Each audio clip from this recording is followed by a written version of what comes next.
use in order to create a scenario to attack the organization or to attack one instance. So there are different techniques. There are around 11 techniques they're used for this step. So in general, there are 5 techniques where the attacker use to exploit the system. But when we correlate the rules, we use these techniques. And then inside these techniques, we use these tactics. Okay. So for reconnaissance, the first one is active scanning. Now, active scanning means we do the scanning of the system. Let's say we have IP 10.10.10.10, and then we start scanning this IP. Active scanning means we will be executing commands to gather information. Let's say we will be using nmap to gather all the information of that host. Let's say that host is a domain controller. You'll see the FQDN of that domain controller. We'll see the what are the ports that are open on that domain controller. If there is any SQL service running on, if there are any critical accounts exist on that. So that is the active scanning. We'll see how many other networks, how many other servers are connected to that, and how many users does that Active Directory have. So it's all starts with this scanning. Okay. So how do we create a rule for active scanning? Let's say that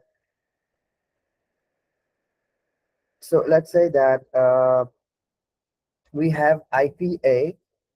We have IP of server A 10.10.10 pinging IP server B of IP has 10.10.10.20, and it's sending a lot of packets in. Like we have the SOC analyst is observing a very heavy ping props on server B from server A to server B. So this is one of the techniques that we use in SOC, where we use it in one of the tools. We create a rule where we see that if there is server A hitting server B many times within 1 minute, like we set a threshold. Let's say 20 times we receive that server A has pinged server B. Then the rule is triggered in our environment. So it can be you guys all know what is DDoS or DOS? A denial of service attack. Yeah, please, Abdullah, say. Sir, it's denial of service attack. Sorry, come again. Sir, DOS attack, it's a denial of service attack. Yes. So how that works? Basically, the hackers send so much traffic that the system just shuts down and it's doesn't works. Okay, so I have. yes, Mr. Daryab. Yeah, so denial of service means that attacker sends bot requests to the server, and when the server stops sending the acknowledgement messages, it fills up the queue and doesn't allow more. So the service becomes unavailable, right? Yeah. So the difference, what's the difference between distributed denial of service attack and DDoS and DOS, the denial of service attack? What's the difference between two of them? Anyone else? Daryab, not you. Please. DDoS is basically, am I audible? Yes, you're audible. Basically, DDoS and DOS is only in DOS we can't specify as a specific target, but in DDoS this is targeted attack. Target someone, some organization, or some specific computer from Yes, many. okay. So how that will be related to our active scanning, that how this technique will be related to active scanning. When the instance A, let's say the attacker have a different IP from the internal IP, okay, and he's trying to send so many packets that the service will become unavailable. That's one way to look at it. But what if he's pinging that server in order to get information about that server? That can happen also as well, right? So if there are two main reasons where the attacker will send so many pings. One, it's either he's gonna make the service unavailable, and secondly, he will try to get information in order to use that information for further enumeration and exploitation. So we'll create a rule where, let's say we receive uh, 50 or 60 packets in a minute, then our SOC analyst will be alerted on that. How that will happen? That's we configure service through syslog. Syslog is where we'll get all the alerts from one device, and once the ICMP Internet Control Message Protocol is hit so many times, the ping is hit so many times, then the SOC analyst will receive an alert. So the rule will be so the active scanning rule will be created. So it's not just active scanning. We have other techniques in the reconnaissance technique. Let's say that let's say that so we'll go one by one in order to understand each of them. So number one is active scanning. So the good thing about this framework, when we so all the use cases are mainly the use cases are created from all of these techniques, okay. We'll go one by one, and today we are covering we'll try to cover until impact. The one that has so many techniques, we will be we'll try to summarize it, but today's agenda we will cover this, okay. Okay, moving on to gathering the victim host information. When we have a so does you guys, I think we have someone who's certified from PC Council CH Practical, right?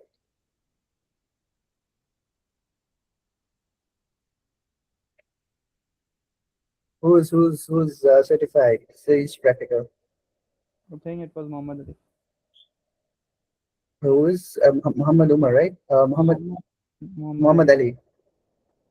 So, Mr. Muhammad Ali, when you run a scan on Nmap, I'd say we have this scan. Type in.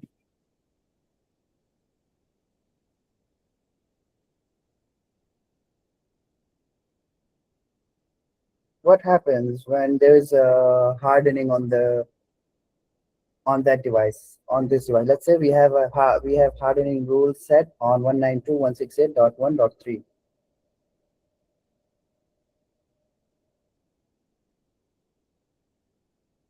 So most of the time, what happens is it gets blocked whenever we run this without shutting off the ping requests. It gets blocked. We cannot run this command as is. So what the companies, the organizations use this technique for hardening, where they stop the attackers to gather information about the host. So it's one of the techniques where the attacker used this command where he stops sending the ping and he try to gather the information. He'll use this command. Okay, so we will search.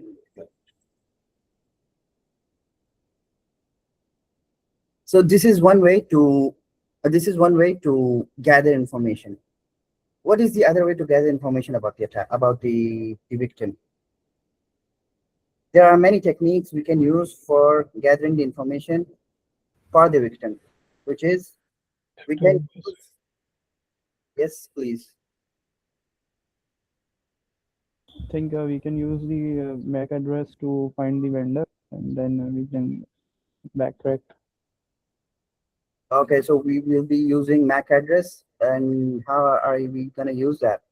I mean, how did you find out about the MAC address? We could run, if we are on a local network, we could run ARP request, something like that, maybe. Okay, so With the help of one of command, the that's one of the other tools you can use. Yes. Yes, Mr. Good. ipconfig /.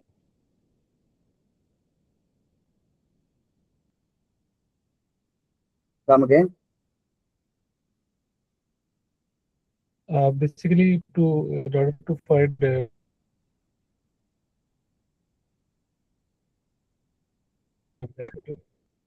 sorry, my network is very poor. Basically, MAC address is 48-bit long.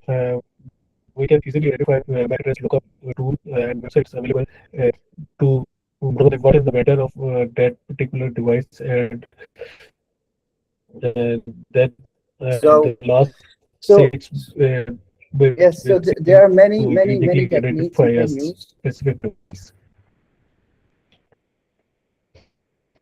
First 6 bits for So one of the vendor tools and you mentioned last is 6 bits searching the for website, right? device specific. So we search the open websites. What does that mean?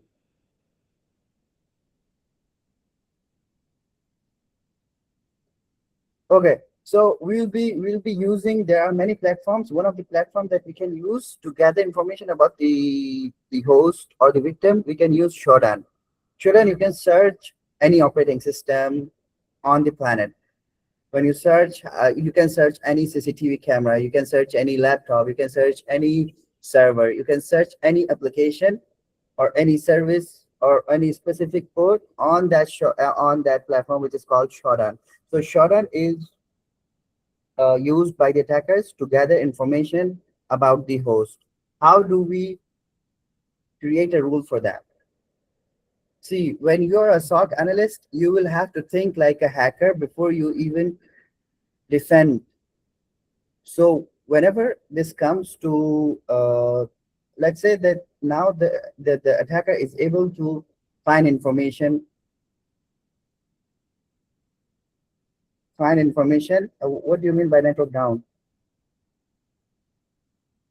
Am I audible to you all? Yes, you are. Okay, I don't know what he's saying. He's saying network is down. Okay, so whenever, okay, Umar bhai, one request, please. yes, please. When we use any short form in this presentation, can you please mark it so we can understand it? Yes, sure. What Thank you. did you not understand? Can you tell me? The last short form that you added. Are you talking about Shodan? Okay, that's okay. Search online shodan.io. It's gonna take you to a platform, shodan.io. You guys can see a. Let me reshare my screen. Wait. Let me reshare my screen. Shodan.io. Okay, someone also requested to explain this in Urdu. I'll explain it in Urdu just a minute. So, I'm showing my screen again.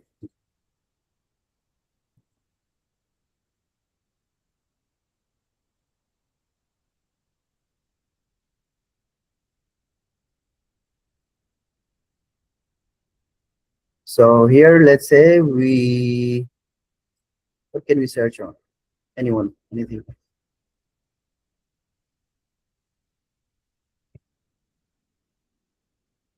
See here, we can search any IP, we can search anything you guys want. Let's say Windows.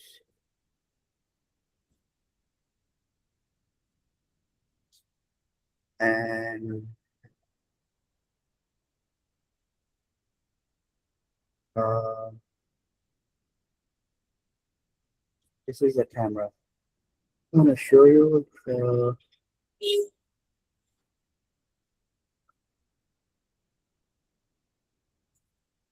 We need to log in here to use all the functionalities of this website.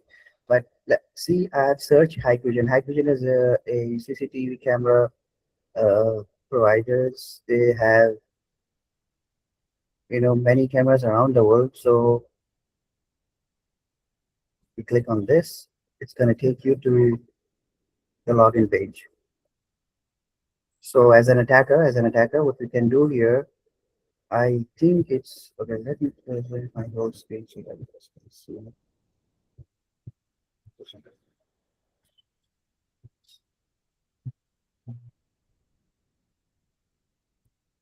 See, when I click on Hikvision, it's gonna take you to this the login website. Okay, what's the default credentials for Hikvision cameras? Anyone? I think it's admin, right?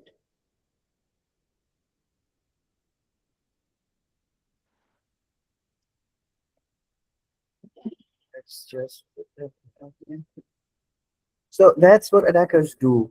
They try to log in. So one of the platforms the attackers use is Shodan. Shodan is or yes, Sense is also a good one. 2 seconds, go back.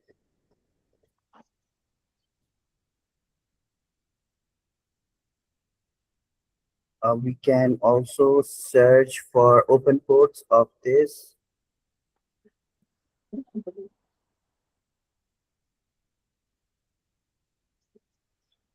Yes, I think someone opened it now.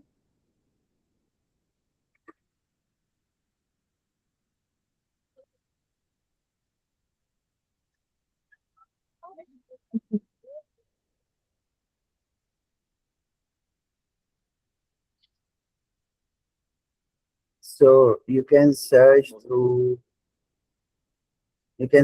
the network if the port is open. You can search through the host name. You can search through the organization. So so like the information is available for the companies nowadays because everything is online, everything is on cloud. So anything is available on the internet.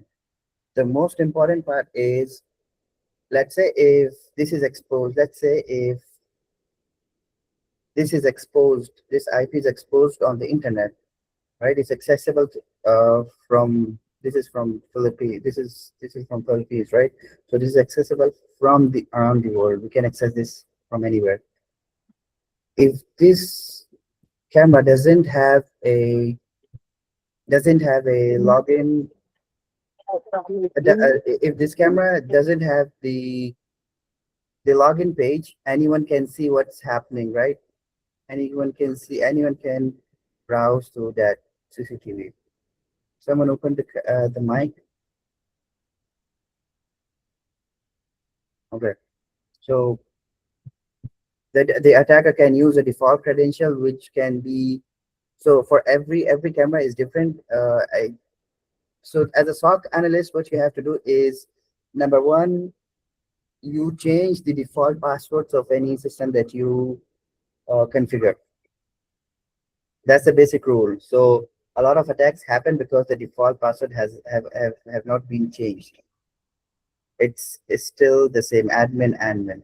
So attackers use this to gather information, and we all know what's the dark internet, or they can get many information on that, the dark web. So the dark web has credentials exposed, has PII, personally identifiable information exposed.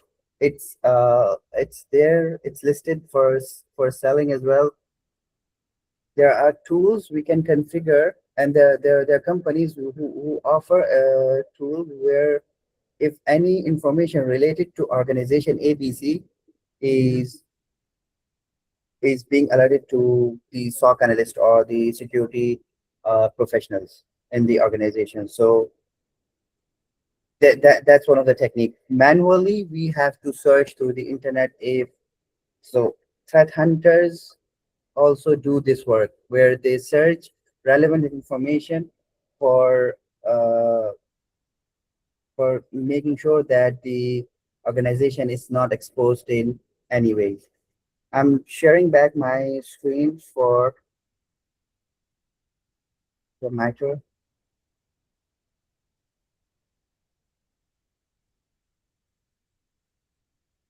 So gathering information. What is the number one technique in gathering information? What's the number one technique? It's passive reconnaissance. Okay, reconnaissance. But what's the main technique in gathering the information? What's the best way the attackers use? Search engines and public. No, that's one of the ways. But you will not get the insider information. Insider information is through some other technique. Anyone? Through phishing, I guess.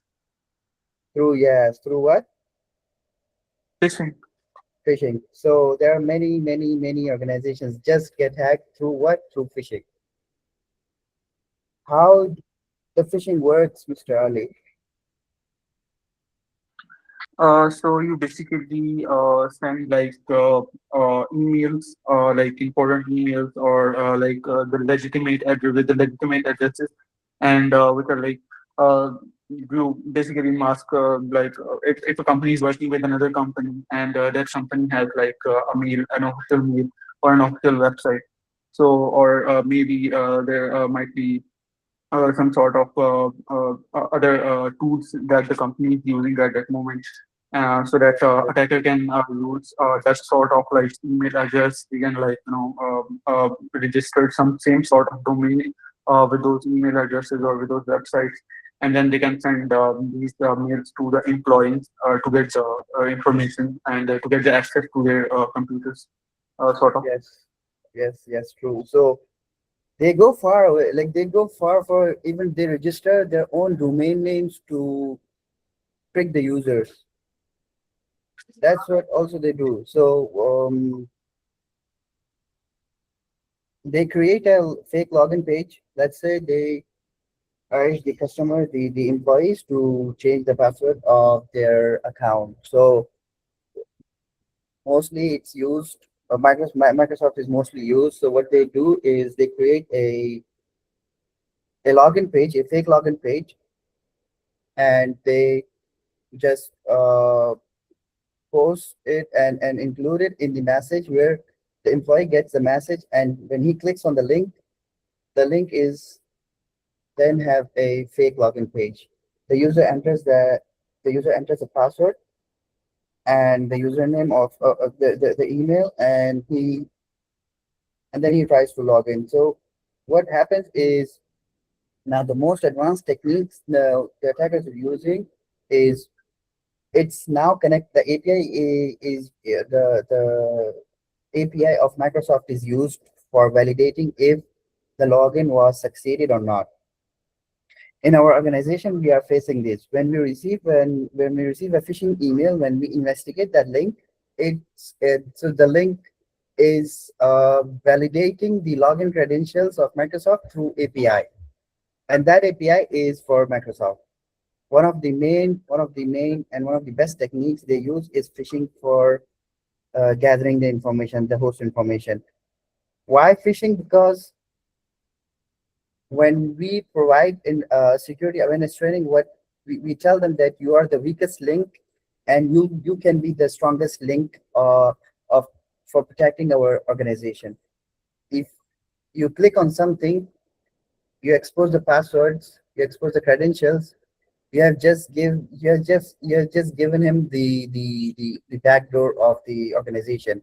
He can enter the password, and he can then use it to do lateral movement and compromise other servers and computers.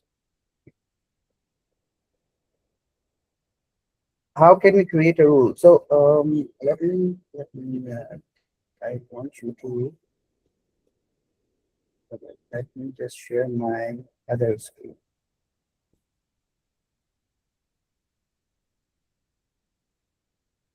I want to give you the mindset to create a rule for any technique that the attacker uses.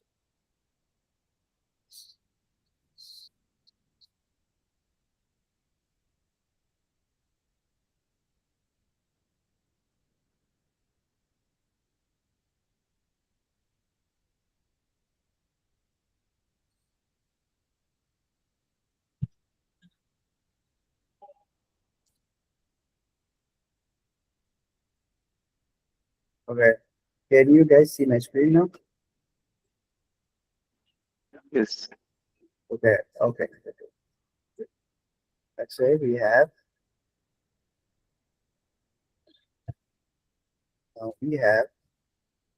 this is, we call this a bank. This is our bank, and this is the attacker. Now the attacker wants to enter this building, and we have here a security guard. Okay, we do not have anyone here yet. Do not have anyone here yet. What we have is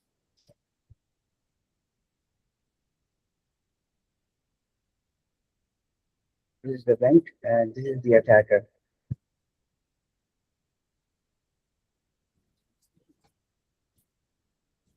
This is the attacker. Now he wants to enter the bank, and there is no one here to stop him. What's the first thing we do? We try to put a security guard. This is our security guard. So that's one of the techniques we use to stop the attacker from entering the building. Now everything is exposed on the internet. Organization, ABC. Now the attacker is trying to get information from the user. How do we stop this? How do we make sure that the user is not compromised through this attacker? Put a guard in to protect. Firewall? Come again? We will protect the data by using a guard. How do we make sure that, okay, we are protecting the data, but the attacker now is using this user to get information or to get access to the system through, let's say, through stealing the credentials of one user. How do we stop this? How can we stop this? What comes in your mind to stop this attack? You have to think like an attacker. Do not think as a user, because when you think like an attacker, you will be able to defend this attack. Yes, please go ahead. We can limit the access of the compromised user to the system. No, come again. I'm sorry. We can limit the access of the compromised user to the system so that it doesn't further damage. But how can we limit that? Like, what's the By putting in Okay. limit that? We can make firewalls. by put But that's I said secondary, right? That's secondary. Uh, See, the attacker the- is using a link and he has sent this to the user. Now the user have already entered the credential. How can we make sure that the credential is not received to that attacker? You can use Limitation firewall. of using multiple sites. But no. That's okay. That's again, that's secondary. How many? See, the attacker have many resources. He can change links. okay. So, Too sir, many, right? it's depend Your, attack type. your voice is breaking. Your voice is breaking.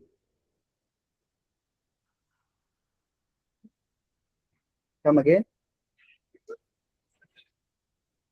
Oh.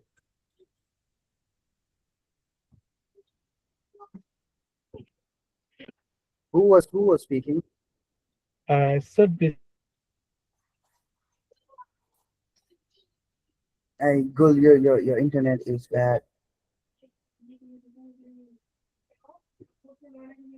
Okay, so basically I'm using headphone, oh, you're using headphones. Yes, go ahead. I can hear you. so sometime I even And your voice is breaking. I think the internet is not good.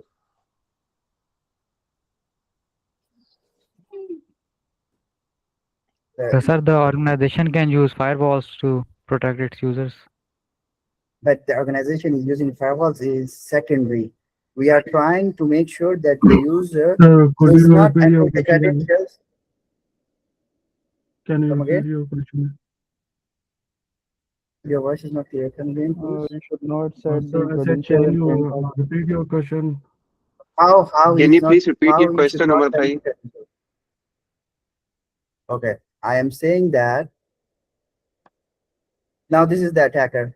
Okay, the attacker create a link abc.com. This link is sent to this user.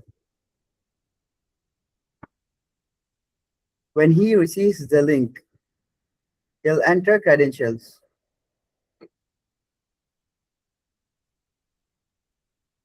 He'll enter credentials. Okay, he'll enter credentials. So just pardon my drawing. It's so good. I know.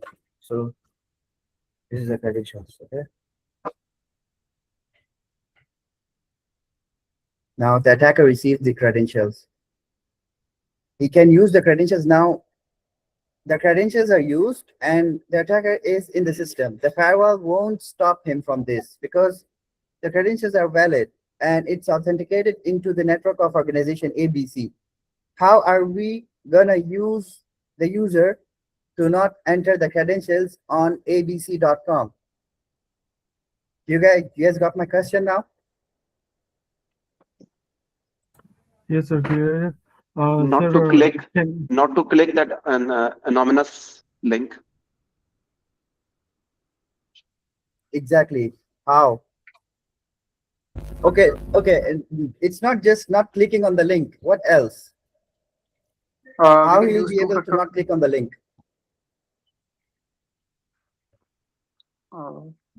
We can use two-factor I have authentication. mentioned earlier. Yes, Mr. Ali, please go ahead.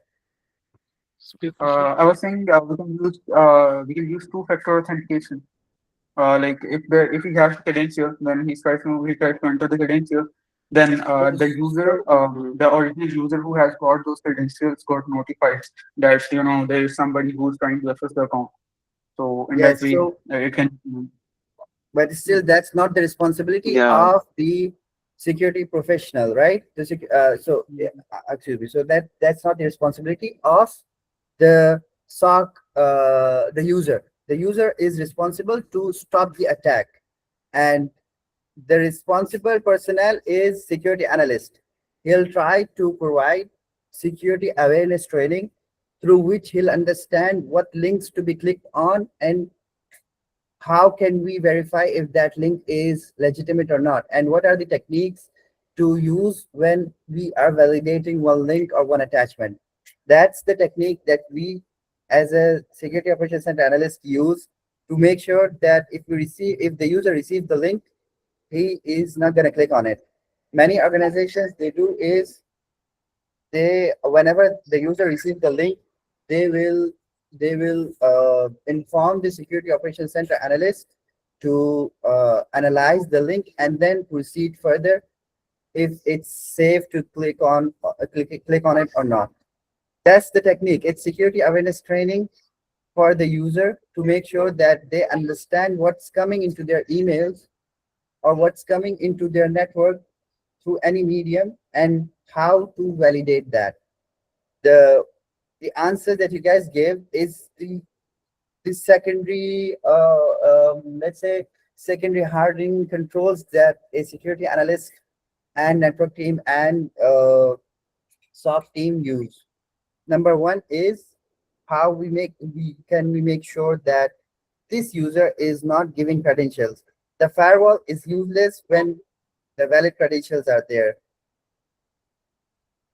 You guys got my point? Umar bhai, this is a phishing situation, right? So I think so. Uh, Always we will check the URL that is legitimate or not. Yes. So the No, function. it's not Yes, you're possible right. every time. But that's secondary. That's secondary, right? I'm speaking about how can we stop the attack from the user itself, when because you're not receiving the link, the user is receiving the link. The user will not inform you until you tell him to inform you about the links that he is receiving. Once you receive the link, then you will be able to analyze the link further, right? How can we analyze the link? I'll show you. There are two types of techniques. One is static and another one is dynamic to analyze the link, the attachment, or whatever we are analyzing. Yes, Mr. Gul, you're saying something. Sir basically light का issue था, मैं कुछ बता रहा था और बीच में light चली गई. सो कोई मसला नहीं है, तो फाइन. सर बेसिकली मैं बता रहा था कि with the help of hardening we can reduce attack surface. We implement some controls in order to reduce brute forcing attack and other kind of attack. It's depend every attack need a different set of controls to prevent or stop it. So if we take a case as a brute force attack, so we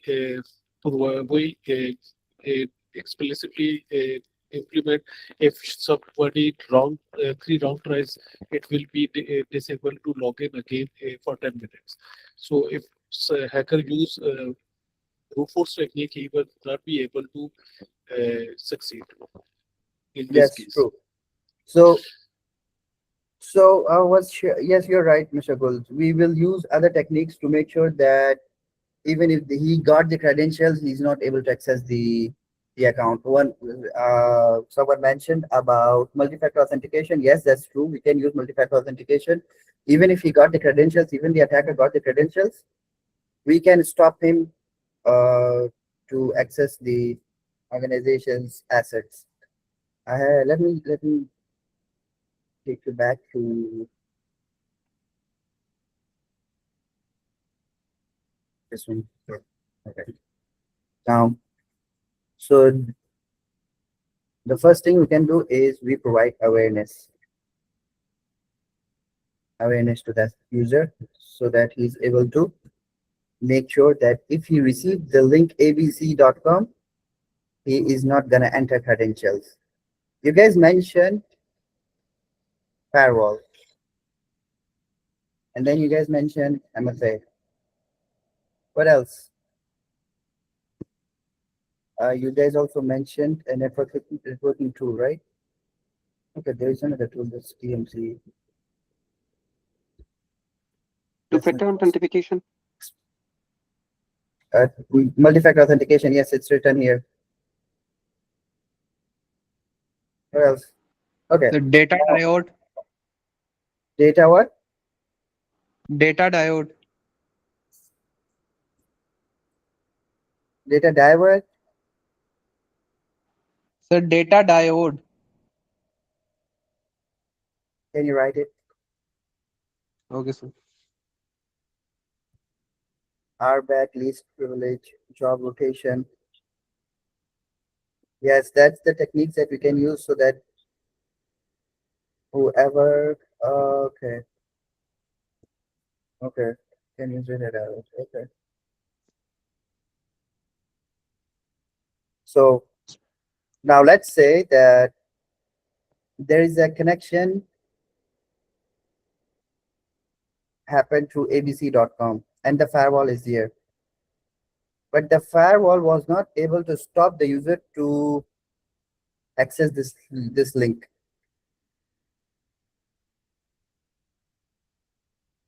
This firewall, this website is behind Cloudflare.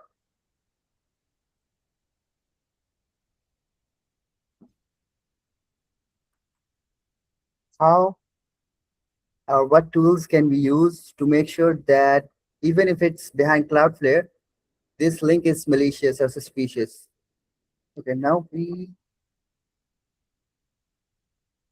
have tools. There are tools. There are two techniques: static, dynamic. I'm gonna give you IPDB abuse, one tool, virus total, another one. Sorry, it's virus total. Virus total. That's another tool. We have Talos from Cisco. That's another tool. Let's take the example of abuse IPDB. Let me reshare my screen.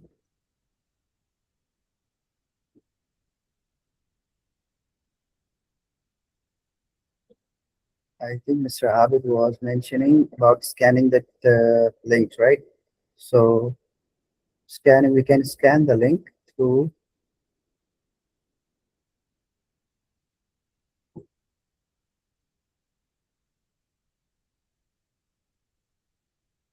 we can scan the link through abuse.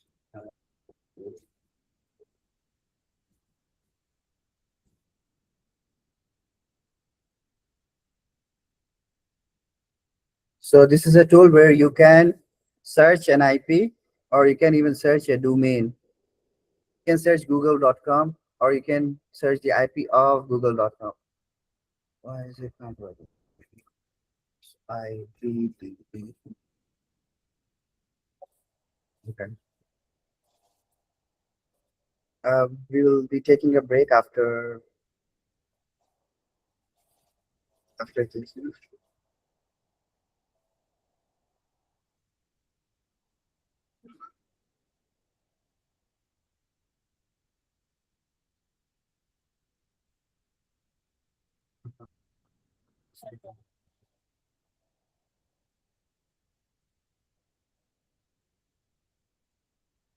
Guys, let's take a break. Okay.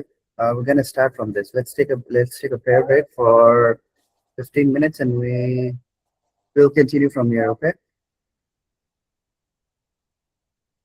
We'll come back.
Can you guys hear me? जी उमर भाई. Okay, so I'll explain in Urdu after. I'll try my best to explain Urdu after we have completed this session. So let's start from abuse IPTV. I remember that I have showed you yesterday about one alert we received on QRadar, right? And we had a destination IP and a source IP. So it's either one of the IPs is the public IP. If it's not, if both of the IPs are local and if there's any malicious activities happening, you have to then search both of the IPs and look for a domain or a public IP, which you guys have to search on the platform that I've given you on the chat. Whereas Total, Abuse IPTV, or Talos, and there are many other platforms online you guys can use to check the reputation of the IP. So in this case, we have 100% malicious IP.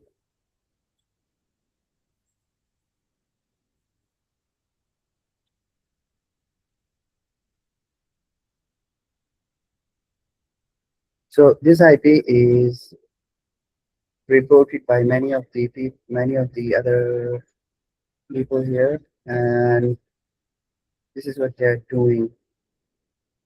They are trying to log in to the organizations where these people are working. Say password from for root from 45 that this guy is trying to log into the instance through SSH. So here you can search the IP. Sometimes, let's say you have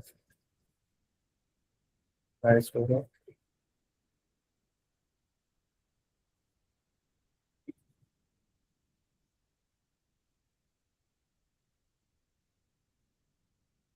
So we use this platform to check the reputation of files, URLs, the hashes that we receive from files, and the domains that we receive. You can also search for IP addresses. You can check this IP. So this is also flagged by many other vendors as malicious. So this is the details that are related to this IP. Takeoff SRV Limited. And so this is a these are the links that is associated with this IP.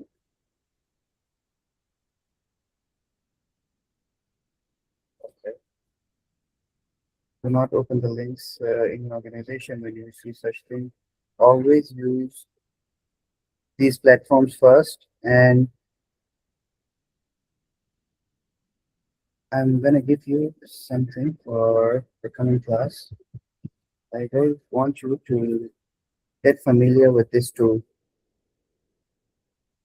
It's available on the internet.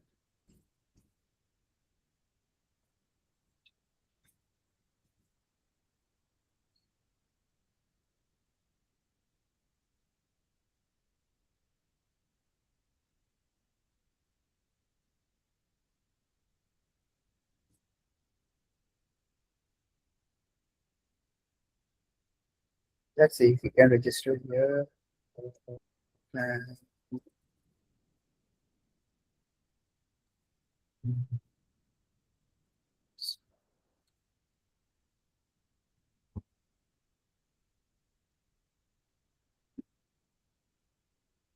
so register yourself here, and mm, we'll explore this in the coming session. Okay. This is a dynamic analysis. Here we execute files and we upload. We can also upload files. You can search for the links that are received in our mailbox or that are received through anyone, and then we can actually enter the password. Like we can do it dynamically.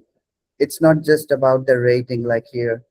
Here we just have to check the rating, and then we can check here, we can check the relations. Okay, but this one is different. In the coming session, try to register yourself here and explore this.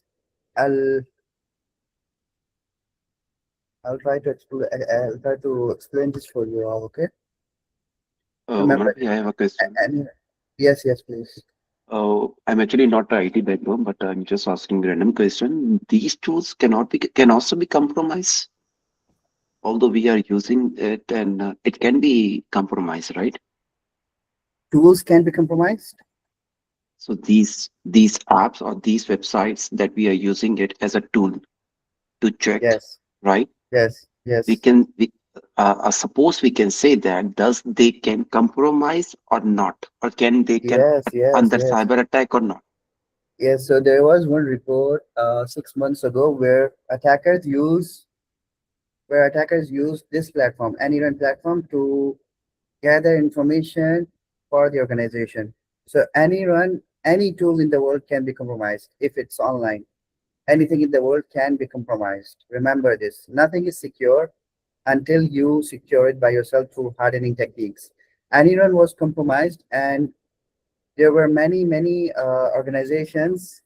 Information was on this website. So the attacker used this. What they did, they removed the information that was related to the different organizations. So attacker used this and got the information and used it. You guys have to be careful what you guys are uploading, because organizations receive, it's not just the phishing link, right? They receive legitimate links as well. They can receive a SharePoint link from a vendor where the user is supposed to click on the link and download the relevant documentation or report from that link, right? So be careful when you're using this platform. What we did in previous organizations is we built a sandbox environment. That sandbox environment was not connected to the internet, and it had all the required tools. So we didn't use any run much in the beginning. I used to use it a lot, but when we were able to establish the sandbox, we were using that sandbox to analyze the links, the files, the URLs that were received in the mailbox. Okay, In so my Abid, you're right. Everything can be compromised, but if your organization is good and they're willing to spend money, they can get the premium version of any run. Premium version is not, like, it's not public. When you submit the information on any run, it's not public. Mhm. It's only for premium customers. Okay. Okay. So what is the second question is? Yes. How we can check the legitimacy of the any tool? Legitimacy of any tool. Yeah. So my question in general is how we can rating it or the legitimacy of any tool that according to that scanning or any purpose. So If you see, if you you if you get cannot. my question right. I got your question. So you cannot actually check the legitimacy until it gets famous. You know what I mean? So AnyRun is used by everyone, and Virus Total is used by everyone. Abuse IPDB is used by everyone. That's how we know that it's a tool where we can do the investigation. But how, how legitimate it is, we cannot determine that, because you are not the one who built this, right? But here you can use information to complete your analysis. Legitimacy of the tools is dependent on how many people are using it, and it's not necessarily that in the beginning it was legitimate and then it was compromised. So you have to make sure that whatever information you're submitting on platforms such as this sandbox, you have to be very careful, because you cannot guarantee the security of these tools. For this one, um, you have to just check the rating, and then You cannot decide with the rating only. That's where I was coming to. Okay, so anyone please explore it. We'll discuss this in the coming session about various total. You got my point, Mr. Abid? Yes, I got it point. Thank you so much for answering my question. No problem. So for abuse IPDB, let's say that we have one IP. So this is malicious, right? Let's take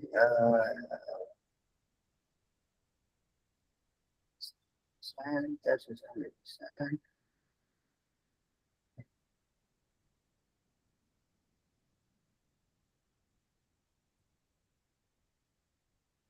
But that's also 100%.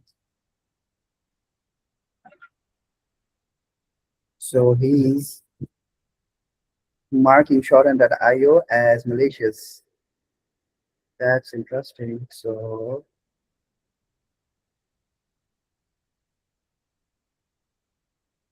you guys know, right, why this is malicious? Because he's gathering information. He's doing all these attempts. Okay, I'm looking for something that is not malicious. Let's say any IP. Let's say Google.com. Google.com. So this is not malicious, right? And we all know that this is a legitimate IP of Google.com, a legitimate domain of Google.com. These IPs are valid IPs of Google.com, and still this can be malicious. How? We go to the relations. I'm looking for an IP that is okay. We'll go for let's say there is a domain which is behind Cloudflare. Okay, how can that be a malicious? How can that be a non-malicious IP, but still the characteristics of that IP is malicious? We have to check the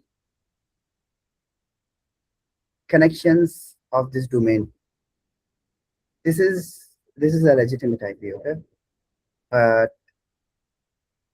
All these IPs are legitimate. All these subdomains are legitimate. But what about this? The communicating files are not legitimate. One of the ways to determine that the IP or the domain is not safe is through these communicating files. Let's say we click on idle.exe. Let's search on idle. So we get the hash of this IP, of this file. There are tools like XDR. You can search through. Also, SIEM solution also have the ability where you can search a file through the hash SHA-256. Okay, you can take this IP and go to the tool and search through it and check if this file does exist on your infrastructure.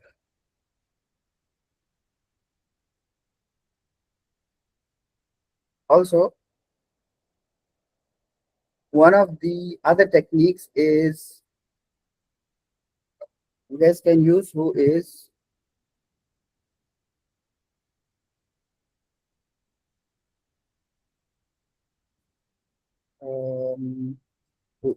let's say google.com. If this IP was registered like 2 days ago and we receive a link from it, we consider this malicious because, and importantly, if it's asking for a password, then it's malicious. Okay, so the registration of the domain matters a lot. If it's newly registered and it's behind Cloudflare, then it means that it's used by attackers. Unless it's a legitimate communication, you have confirmed it through the vendor or the client.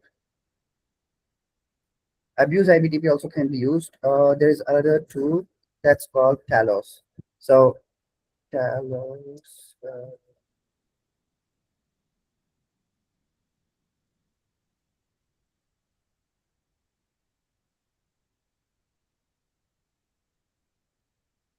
So this is by Cisco.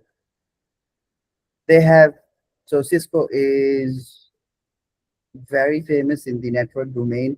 They have many devices around the world. They have a very huge database for the IPs, the domains, the hashes. You can search for this hash. Go to this platform and search for this. And also, if you have a doubt on the legitimacy of let's say for virus total, you can use other platforms to confirm. This is how you can see that this file is malicious, and these are the detection techniques that is used by many vendors, such as many other antiviruses. So there are no domains associated with the hash. But let's say we go to the relations and okay, that's interesting. They do not have, okay, these are the IPs, but see, the IPs are not malicious. Okay, this is the connected domains. It's connecting to Microsoft. Once you see this, you isolate the environment if that existed on any of the systems. So Umar going bhai, back, yes. if you say some IP is malicious, it means it has high number, right? Not necessarily. So in which scenario you are saying the IP is malicious or not? The This is number this on is the down. malicious. Yeah. So from my perspective, I use more than three. If it's more than three, then it's still suspicious to me.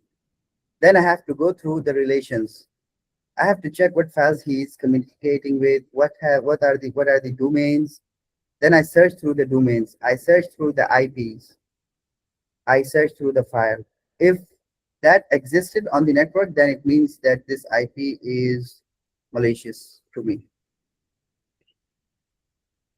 Okay. Okay. Okay.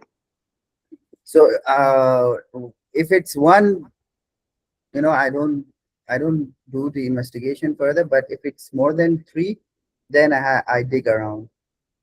And also, if I'm investigating a phishing email, I do go through the relations. I check what are the IPs that are connected to, and also I use who is to check the registration. So we received an alert. We received a chain phishing attack on our organization. That guy just registered the domain. The attacker just registered the domain 2 days before attempting the phishing attack. Okay, moving on to um, moving on to. So this is showdown, right? So we can create a rule where we block this IP first. But how do we know that showdown is trying to get information from our network? Is when this IP is hitting the server 10 many times in 1 minute. Okay. So the threshold of this can be set to, if this IP is hit server A, let's say 20 times in 1 minute, then the alert will be shown on the dashboard. And then we do the investigation further. We search the IP, and then we see what the IP is actually doing, and then we talk with the network team to block the IP. One of the rules that we can set. Going back. So these are all the techniques that can be used by economists, by adversaries through searching for information that can be used for the attacker, that can be used against the organization, against the victim. Research development, that is on the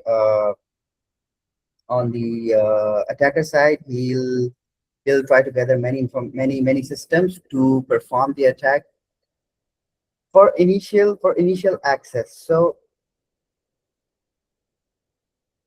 how can he get an initial access? Initial access means that he is in the system. Okay, he is in the network.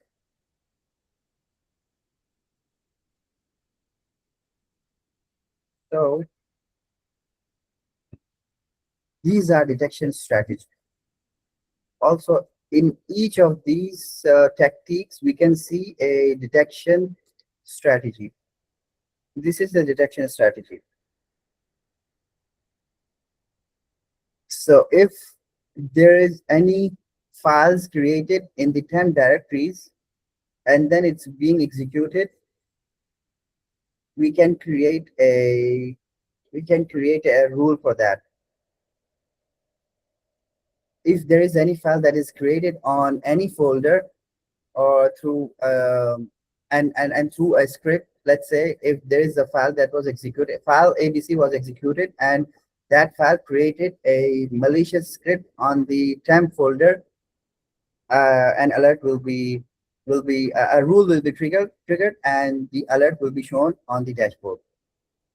Also, we can set up a rule against a command. Let's say we have we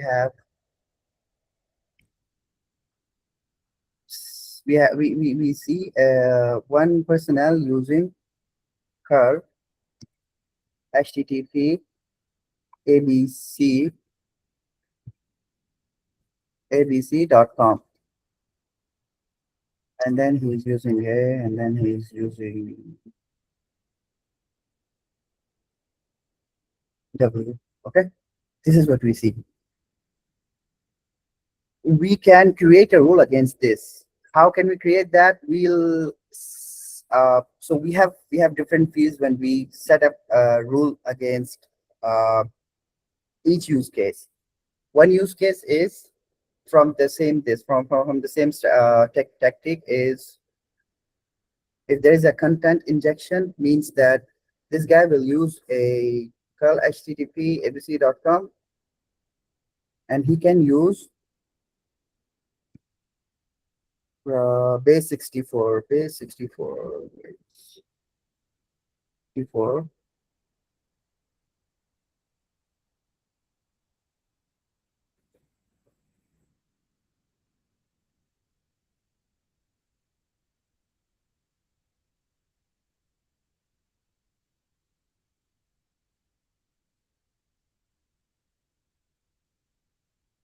Let's decode this. No, we do not want to decode.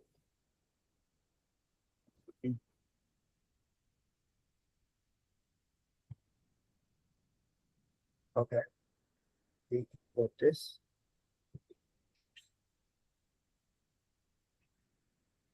Okay, that's very short. Let me just include the whole thing. Just like this. And this guy is using a base 64. This is, so when we receive an alert, we can see the command line is this. This is also not there. Okay, this is what we see. So attackers use base 64 encoded commands, and they can inject something into the temp folder. One of the detection techniques we can use is through this rule. Okay, and also we have talked about the files being dropped in different folders. That's how content injection works. Okay, detection strategy. You can read about how can we detect this the attack that is happening, and also see investigation technique comes with time. You cannot just sit one day and do everything without understanding how the use cases work. But once you are in, once you're in working, and looking at the screen 8 hours and investigating alerts for 8 hours, you can then understand how the attack is and how can you create rule against it. Exploiting public facing application. Public facing application is where the end user is communicating, right? Facebook.com is where the end user is communicating, and that's public facing application. If the if FTP is publicly available, then that becomes a public facing application. We can also create rules against this. Let me just go high level on this.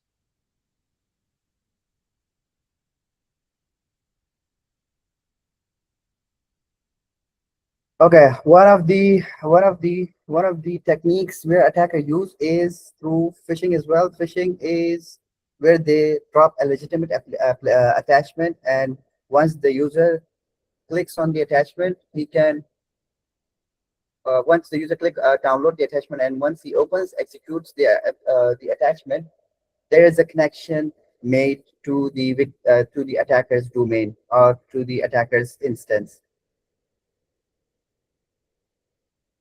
So you can use all these techniques to create rules.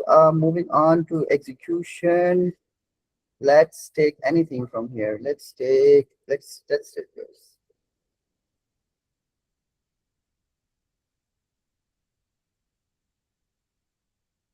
If you want to understand how one process works, you have to create by your own. Let's say, case you want to create a rule against a scheduled task. How can an attacker? Okay, before that, you go to the task scheduler and you create a task by yourself. How can this be abused by the attacker? Now, I want you to I want you to think like an attacker who wants to create a task, who wants to schedule a task against server ABC. Obviously, he got the credential, he got the access to the system. Now he wants to create a scheduled task. Anyone? How can the attacker create a scheduled task? He will like pair it with a legitimate service that is already running on the server. Okay, like what service? Like any service, like if on Windows, then Explorer.exe, the file Okay. manager, it always Yes, runs. right. What else? How can an attacker create or schedule a task? Please. Sir time base use करके जो होता है mostly time का schedule लगाते हैं और date का साथ में। तो आपकी आवाज क्लियर नहीं है। क्लियर आ रही है आवाज? Yes yes please. Sir schedule का है कि टाइम और डेट के हिसाब से लगाते हैं कि ठीक है, बट कैसे? सर स्क्रिप्ट के बेस पे लगा सकते हैं। अगर तो सिस्टम उसने पहले ही कंप्रोमाइज कर लिया तो फिर ये है कि कंप्रोमाइज सिस्टम में तो और इजी है उसके लिए।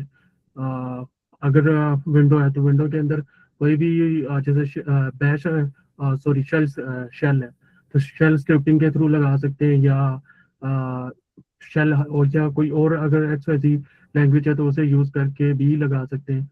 और ठीक है, बाय लेकिन डिफॉल्ट जरूरी नहीं है कि उसको जो है उसको जो एक्सेस मिला हो, जरूरी नहीं कि वो एडमिन लेवल एक्सेस हो। मे बी उसके पास एक्सेस डिफरेंट हो, राइट? बिल्कुल सर उसके बहुत पास मे बी एक्सेस एक नॉर्मल यूजर का हो, ऐसा भी हो सकता है। तो हम लोग we can use utilities. You can use Windows utilities to create a task. Okay. I have shown you the curl command, right? Okay. Okay. I have shown you this curl command. This curl command. So the attacker can use this curl command and create and schedule a task in that command. What the attacker will create, like what task can he create? Can he create a backdoor? He can create a backdoor through this curl command. How? He can schedule a task where one script has to run every 5 minutes, and that script is refreshing the connection to the victim's refreshing the connection of the victim to the attacker's machine. Means that he will try to connect to attacker's server every 5 minutes through scheduling a task. Okay. How can we create a rule against that? I want you to take all the parameters of the attack and create a rule against that. So you guys mentioned through script, and then you guys mentioned through Windows utility, right? We can also schedule attack. We can also use what else? We can use a cron job or something like that. Yes, but cron job is scheduling tasks. Cron job is for Linux, right? What are we using to utilize cron job? Think about it, because that's how we will be able to create a rule against it. Cron jobs can be created via programming languages, also JavaScript or anything. So that's scripting, right? Yes, yes. So through scripting, through a malicious file that is prepared first in the attacker's environment, then it's uploaded on the victim's machine and then executed. We can use Windows utility. We can also use registry keys to create scheduled tasks. Remember that any entry to the system can disrupt the can enhance the escalation to higher or accounts, or to enable a backdoor on the system. So how can we create a rule against a script executing a scheduled task? Now I want you all to create a rule. You guys can take 2 minutes and create a rule against script, against Windows utility. We can use WMI for Windows utility. We can use WMI. We can also use curl command. We can also use scripting, malicious files,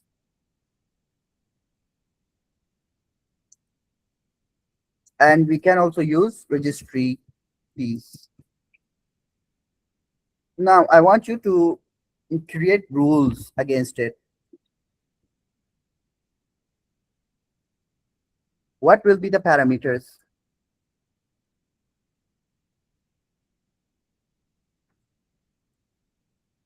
The first one would be regular interval. Yeah, just take 2 minutes, and then I'm gonna take the answers from you all. और अगर आप लोग को अगर इसको answer करना है उर्दू में, we can also do that. Yeah.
Yeah, okay, let's start. Please. Mr. Zaryab, you were saying something. Actually, I didn't understand what actually we are trying to secure, or we are trying to attack. Like we want to generate a full Trying to duplicate create a rule against that attack.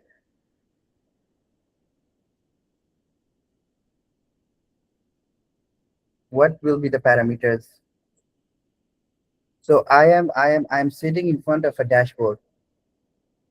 What kind of parameters that I'm going to look at, and I'll say, okay, there is a malicious task being created, or there was a task created. So maybe there would be some kind of payload like a file or anything. Yes. So now we'll create a rule against that payload, right? Yes. So it can be like if a service is asking like if a program is running and it is like multiple times it's asking for the administrative permission, then it can like alert us that this program is running and it is like trying to escalate and trying to get the administrative level to do some sort of stuff. So this can like pop up an alert. Okay, but that's when the user is trying to get administrative alert, right? That's another thing. Mhm. That's a different rule. Now that user already have permission to create tasks. The parameters, I'm talking about the parameters specifically. How can we detect that? Suppose that we have a bank, right? And that bank has an application. Now the attacker is trying to create a login every 5 minutes. He will use some scripts to do that. How can a blue team professional detect that attack? How can he detect that parameter? Is through Oh, that one script, right? Yes, Mr. Abid. I think so. You're talking about the key parameters. Like we can look into the file path, which our attacker are going to be to use the script for of the system, like file name, file path. Okay.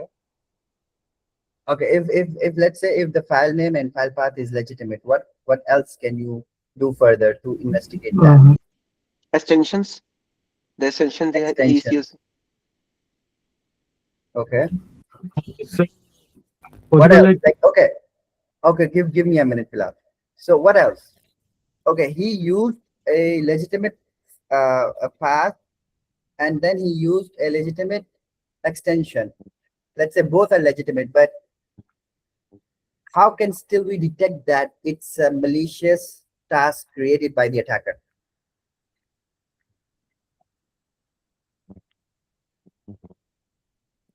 Yeah, that's a advanced level of Something downloaded like in practical. I have no experience in this one. yes. So Something that file it downloaded something. exactly. So see now when you think like you're attacking the system, how will you let the attacker, how will you let the victim connects you back to your system?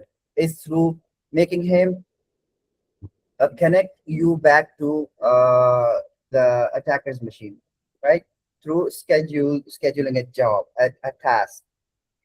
How can you detect that? Through the script. So once you understood that there was a task created, now you want to dig deeper into what files or what script is he using to schedule a task and what kind of task was created. In the task scheduler, you can see very clearly what is created. Let's say if it's upon every reboot, upon every reboot or upon every restart, there is a certain connection has to be made to IP 10.10.10. That's how you know that there was an attacker who's sitting there, and the machine is already compromised, and now the server is used by the attacker for malicious purposes. That's how we create a rule. We take the parameters. What kind of parameters? We take the file creation rule. We take that and we configure a use case against that. And then whenever the blue team receive the alert, he then investigate the alert further by checking the script, by checking what kind of task was created, by checking if the task is creating a backdoor that connects to a malicious domain. I have You a guys got question my that point? how can a person view that script that was run by the attacker? You want to rerun the script?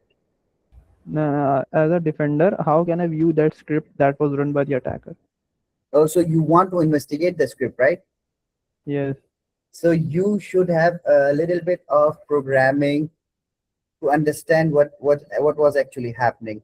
One way is through either you execute the script and check the parameters. You can use process hacker. You can use so there are many tools for sandbox you can use to execute the script and check what was happening through when you execute the script. That's how you know that if it's connecting to a domain, the tool will tell you that it was connected to server ABC, and then you check the server ABC, and then you find out, okay, that's a malicious server. Then you can confirm that script is malicious. Every script has some libraries. Okay, every programming language use some libraries. So that libraries is called. So that libraries is used by a file that's called DLL. That's dynamic link library. So programming languages use DLLs to further do the intended use of one script. So let's say one script is used to create files. So that script will use different DLL files to create that one file. You got my point? Yeah. So think of any script and then I'm sorry, think of any library, any DLL file, any behavior you want that script to do, and then he executes it, and that execution comes through the DLLs. Any file created has to use some DLLs to perform its functionality. About the investigation, you guys have to use static analysis and you have to use dynamic analysis. So there are attackers who use scripts very carefully. They're not exposed on the internet, and once you search the hash also tells you that it doesn't have it's safe to use. The rating on VirusTotal is 0, but it's a malicious file. How can we still investigate that and determine if that file is still malicious in the environment? Is either checking the connections that is being made from this file from idle. Okay, here it's 0, right? But here it confirms that this is malicious. But let's say if this is 0, then you have to go through. So this has to be on so this is applied on all the scripts. You can create rules by the parameters. The parameters are the command lines, and I think my screen is gone, right? Okay, here the parameters are malicious files through registry keys, through cur command, through also WMI. WMI is a Windows utility where you can use to create scheduled tasks, to create different registry keys, to let's say create a login or create a connection to domain, to attacker's domain. Can't see the screen. Palabhai, how Windows Defender works in this scenario? So Windows Defender has been advanced now. He can detect behavioral pattern. So the pattern is you downloaded something, and when you click on that file, when you execute the file, then he detects that this file created a malicious file in temp folder, and he has dropped some malicious DLL files in Windows C. That's how he detects. The other way is through the signatures. So the signatures detect the hash of the file and see and then Windows Defender check the data that it has. If it matches any malicious file, then he blocks the file.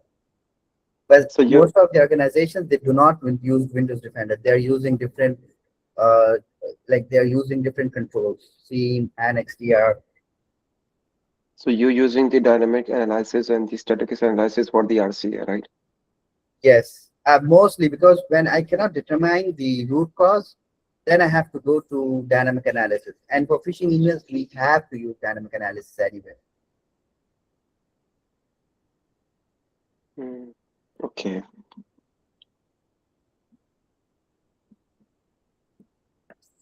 So that's how the attacker create scheduled tasks. We can create create specific rules on anyone, let's say anyone who's using scheduled task.exe. If this process is used, we should receive an alert, and then we do the investigation further. Okay. Same goes to cron. The cron is used in Linux. If this is hit by any of the system, by any of the endpoint, we should receive an alert on same. Let's move on to, so Mr. Gul Iqbal just mentioned lol bins and lol bash. Yeah, there are attacks nowadays. They do not use specific files to exploit or to further create backdoors. They use command lines. This is what serverless execution is. Okay, the lol bins is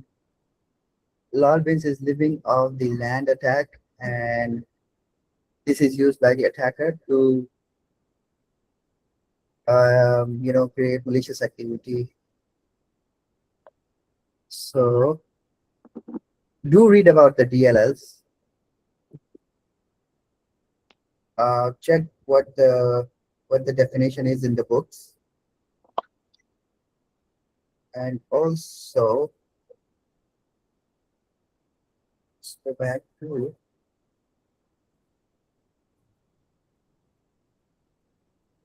this is for uh,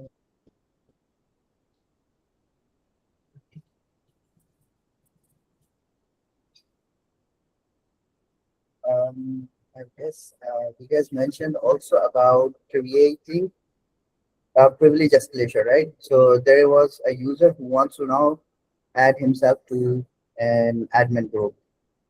So how can we configure this alert is when we see that one user is trying to change the permissions of his role, then we receive an alert. And that also can happen through CMD command line, and that can also happen through PowerShell. Now, organization block PowerShell in most of the scenarios. Only developers are allowed to use PowerShell, but you can use PowerShell also through CMD. We can use putty sessions also. Come again? What about putty sessions? That's for networking. Okay, okay. Can we run commands from that also? You can run command, yes, but what will you do from that? Like, are you trying to inject the server? We can gain access to root and then perform some of the. Yes, but how will you be able to gain access to Putty directly? Like, how did you get to Putty directly without exploiting the first point? You got what I'm saying? Like, Yeah, how yeah, can yeah. you Okay, okay. reach I to got it. Putty directly? It's not possible. Either you have exploited a switch, right? Then yes, you're in the console of that switch, and Putty is used to access it's CLI, right? So I'm speaking specifically on what if you have a user role and then you want to be an admin. So there are two types of privilege escalation, right? There are two types of privilege escalation. There is one called horizontal privilege escalation.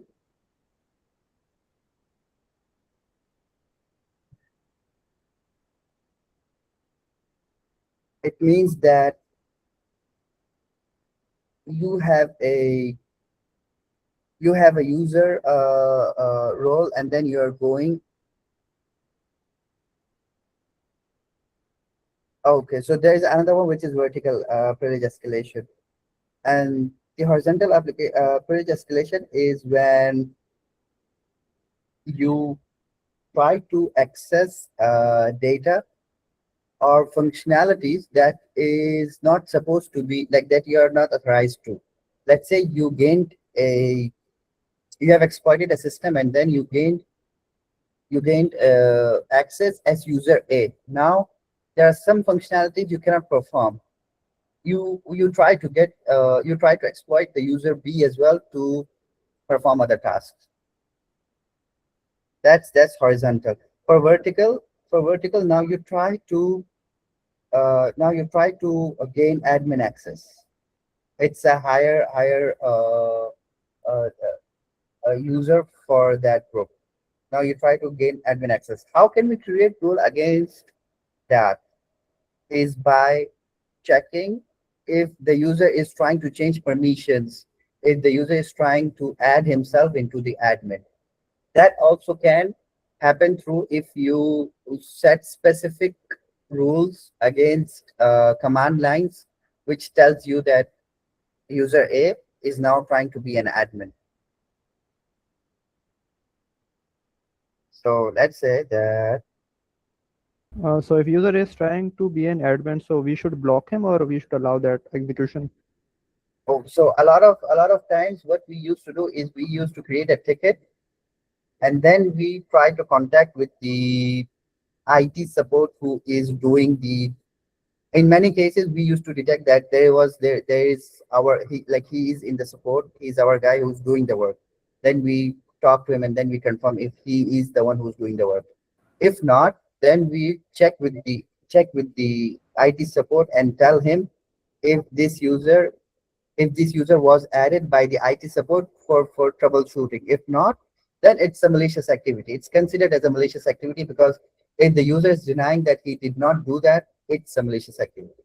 So why couldn't we block him and make his state pending until the approval is authorized, changed to authorized, so that he couldn't perform any of the attacks in between the authorization phase? See, the SOC analyst do not have not like L1, L2 do not have the functionality of blocking the access. So IT support does that, but L1, L2 has to take permission from L3 to perform this. You cannot just block the user here. Like, imagine if you have 10 users who are trying to add themselves in the admin group, you cannot just block their access. First, you need to confirm. Secondly, if you check the connection also. If the connection is from a public IP and you check the public IP is malicious, you do not revoke the access. You isolate the system from the network. Because if you just block the access, if you just disable the user, maybe the attacker also used some other activities where he have persistence, right? So you isolate the system. Isolating means you cut the connection from the internet of that user or of that server. Does it possible it can be a distraction? What do you mean by that? The distraction means is if the attacker is coming and trying to log in to be an admin, but in a meanwhile his motive is something different to compromise the system. So he is trying to be an admin, but he's doing some other work to distract us. That's what you're saying? Yeah. So if the attacker is already in the network, it means that in the network, and he is now trying to add himself in the admin group, means the SOC analysts failed to identify the compromise, right? So the first rule is, what processes did he use to get into the server, and how he will be able to distract us. He is going to use some other activity like file creation, right? He'll try to create registry keys, but the SOC analyst will detect him if the rule is triggered. How can he distract us? Like, I don't understand. He can use some. He cannot perform two tasks at one time, right? If he's performing, let's say he has two CMDs open, right? He's not in one CMD. He's trying to create an admin, and in other one he's trying to create files, Hmm. right? So he's trying to do two things at one time, but the tools that are already there will detect that there is anomalous behavior happening. So he will create an alert on the dashboard, and then for against further investigation, the host will be isolated. He cannot distract us. It's I know there are techniques used. Distracting This means is, the attacker yeah, was not detected yet, right? my Distraction point means that is, he's still hidden in the network. He's not yet exposed. That's what is you're saying, right? I'm taking a scenario, okay? I'm just trying to discuss a scenario with you. For example, a group of attackers are trying to compromise and enter into the system, right? Does they use the same IP to enter into the system by using the distraction strategy or Yes, they not? can use many other different IPs. This is Yeah. where the resource development comes.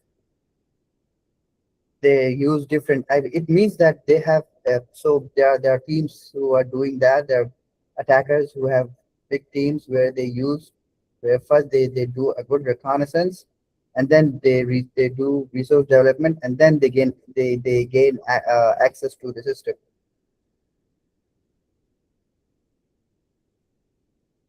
Mm, And then they now they'll try to create a registry key where they'll be able to create a backdoor, right? And then they'll once they create a backdoor and it's not yet detected by the analysts, they can go unseen. Every traffic from that server will be legitimate by the SOC analysts. So I guess Yahoo was compromised for 11 years, I believe. So after 11 years, the attacker was exposed. So imagine how, like what information he used to stay hidden, right? So there are scenarios like what you're saying, that distraction. If he's trying to distract, is he can use legitimate tasks. Let's say he compromised someone who is in the marketing domain, right? The number one distraction is he'll try not to do anything in the beginning.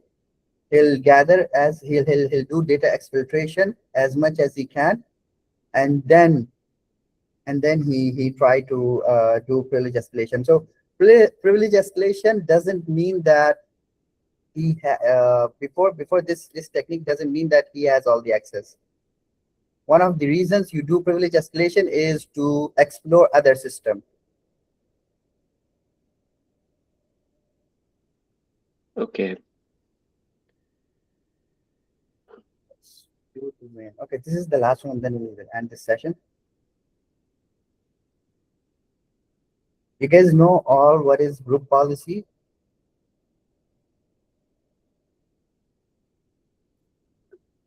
So a group policy is set of policies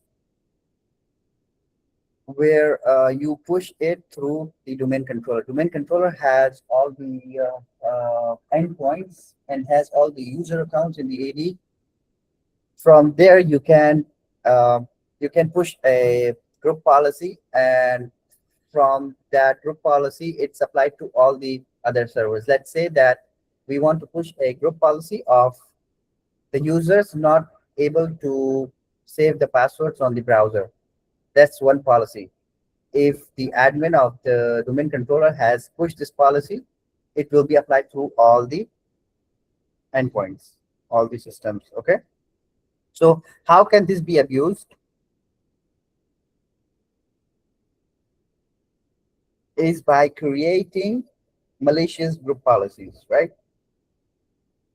It can be by providing access to different users. To let's say this attacker has a user called Anthony. He compromised the user Anthony. Now he wants to gain admin access through group policy. He will he will try to create or modify the group policy where he'll be able to go from Anthony to administrator. We can create a rule where if there is any group policy modification, an alert should be created on the dashboard. And then further we have to check uh, and also confirm with the username. Let's say if Anthony was doing that, then we have to contact user Anthony to confirm if he's the one who is trying to get admin access through group policy, right? So that's how rules are created. We can this is a very good framework to use, and there are many other organizations who are using this framework to you create rules against MITRE attack. Also, there are tools who like QRadar also using MITRE attack. It's already built in. You do not have to create custom rules against that, but uh, in some cases, in some scenarios, managers ask their L3 or L2 sometimes to create custom rules that are not listed in the tool. So do explore any run and also understand its functionality. If you guys have any question, you guys can ask before we can end the session, please.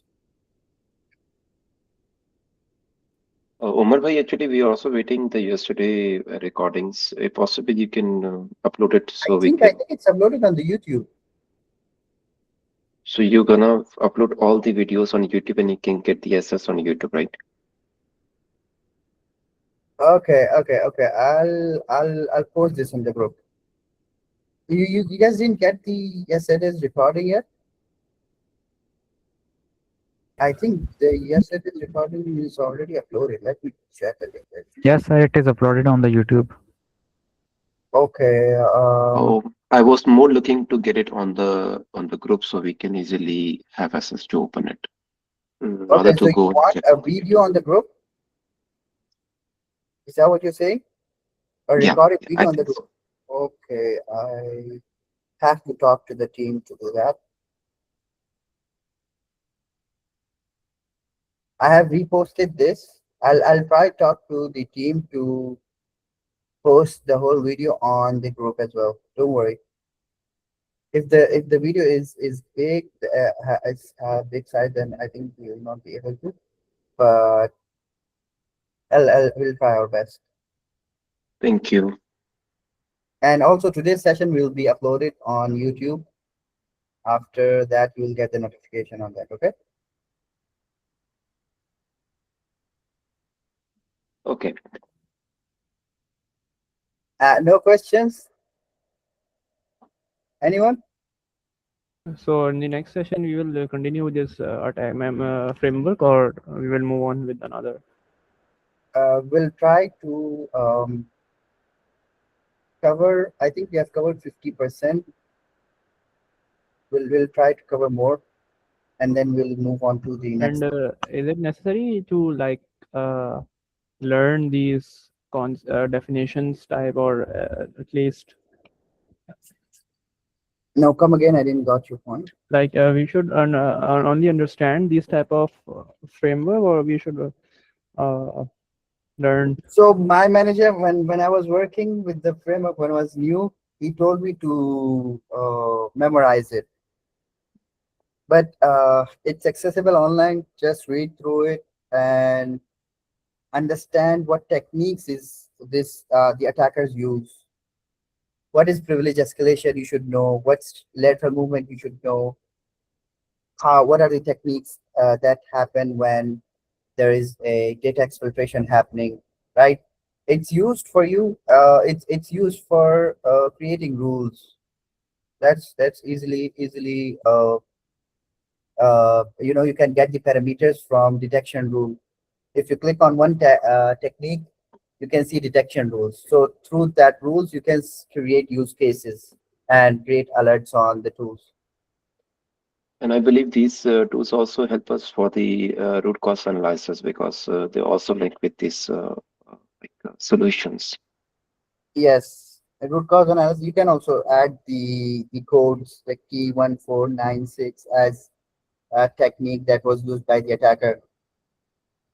And there are also automated tools where you just give him the scenario, you just give the tool the scenario, what happened.